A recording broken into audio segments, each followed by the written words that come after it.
Have you ever felt like you didn't quite fit in? Like everyone else knew the words to the song, but you were humming a different tune? Welcome to the sunniest little farm in the valley. This is where Big Brother Rooster rules the roost with a cheerful cock-a-doodle-doo, and Mama Hen takes care of, well, almost everyone. But deep in the coziest corner of the barn, a tiny mystery is about to crack open. Something is happening in Mama Hen's nest. One by one, fluffy yellow chicks are popping out, ready to chirp. But wait, tucked way in the back is an egg that looks a little different. It's bigger, it's smoother. Mama Hen is worried. Big Brother Rooster is confused. What could possibly be inside? Is it a superhero chick? A chick from outer space? The farm is holding its breath, and today we are going to find out exactly what happens when the weirdest egg in the barn finally hatches. But the hatching is only the beginning of the adventure, because being different on this farm isn't easy. You're about to meet a tiny hero who has to find his own song, even when nobody else believes he can sing. Stay tuned, because this little egg is about to hatch a very big story. Every morning on the farm begins exactly the same way. The sun peeks over the hills, turning the sky a soft, sleepy pink. And then, bam! Big Brother Rooster puffs out his chest, takes a deep breath, and lets out a cock-a-doodle-doo so loud it shakes the dust off the tractor. That's everyone's cue. The cows start mooing, the sheep start baaing, and Mama Hen gathers her eggs. This is her favorite time. She loves counting them. 1, 2, 3, 4, 5 golden eggs, she chirps happily. But today, Big Brother Rooster stops by. He has an important job. He helps guard the nest. He marches back and forth, looking very serious. "Are they ready, Mama Hen?" he asks. "Almost," she replies. But then she spots it, near the back of the straw, slightly separate from the others. A 6th egg, a gray egg, a slightly wobbly egg. "Where did that one come from?" Rooster asks, tilting his head. "That doesn't look like our eggs." Mama Hen just sighs.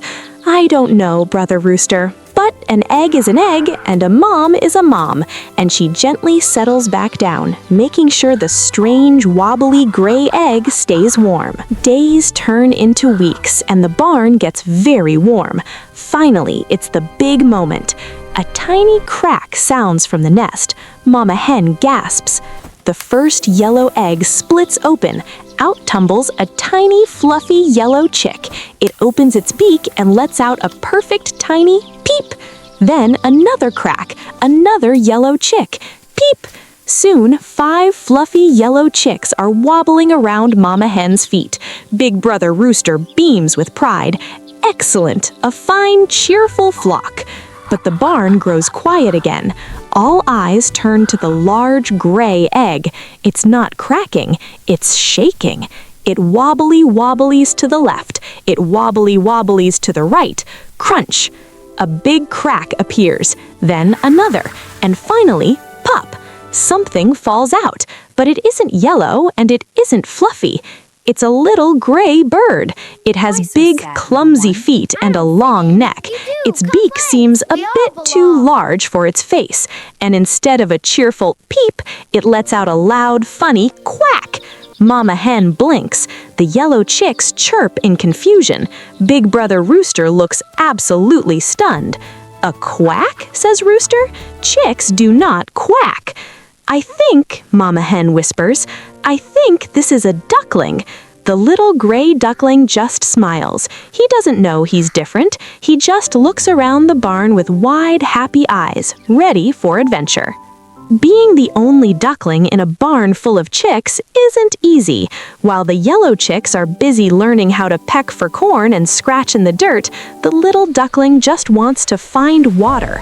When Big Brother Rooster leads the chicks in their morning exercise, the duckling always wobbles in the wrong direction. The yellow chicks giggle. "He's so clumsy," they chirp. "And why are his feet so flat?" Mama Hen tries to be kind, but she doesn't know how to teach a duckling. "Just try to scratch like a chicken, dear," she tells him. But the duckling can't scratch like a chicken. His feet are made for swimming, not for pecking. He feels very lonely. He tries to make friends with the cows, but they are too big. He tries to play with the pigs, but they just want to splash in the mud, which the duckling likes, but the chickens hate. Finally, one warm afternoon, the duckling decides to leave the barnyard and explore the green meadow. He wants to find a place where maybe, just maybe, he can fit in. The meadow is beautiful, tall grass that tickles your nose and bright flowers everywhere. The duckling walks for a long time, listening to the grasshoppers sing. And then he smells it, something wonderful, water. He pushes through the tall grass and gazes out at a huge, sparkling pond. It looks like a mirror reflecting the blue sky. The duckling is scared. He's never been in deep water before, but his flat feet are tingling. He steps forward, and then he sees them. Gliding across the silent water are birds unlike he has ever seen. They are large, pure white, with long, elegant necks that curve gracefully. They move without making a sound. The little gray duckling looks down at his messy feathers and clumsy feet. He is sure these beautiful birds will laugh at him like the chicks did. He starts to turn away, but the one white bird, the magnificent swan, stops gliding. The swan has seen him. It turns its head slowly. "Hello," the swan says. Its voice is deep and calm, like the water itself. "Are you lost?" "I think so," the duckling quacks.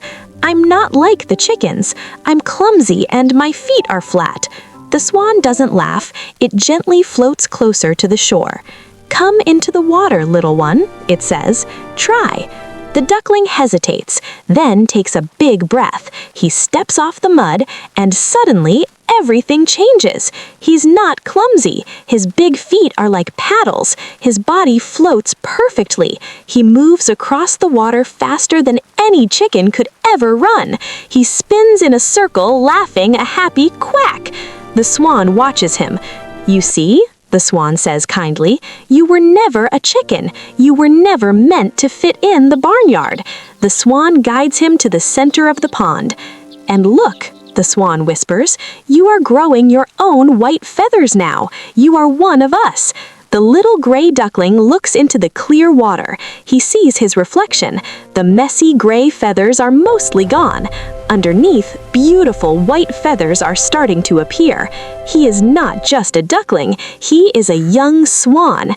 He turns to look back at the distant barn. He sees big Brother Rooster crowing. He feels sad for the lonely gray bird he used to be, but then he feels a rush of joy. He found his pond, he found his song, and he knows that being different was his special superpower all along. The young swan spreads his new powerful wings and prepares for his very first flight across the golden meadow.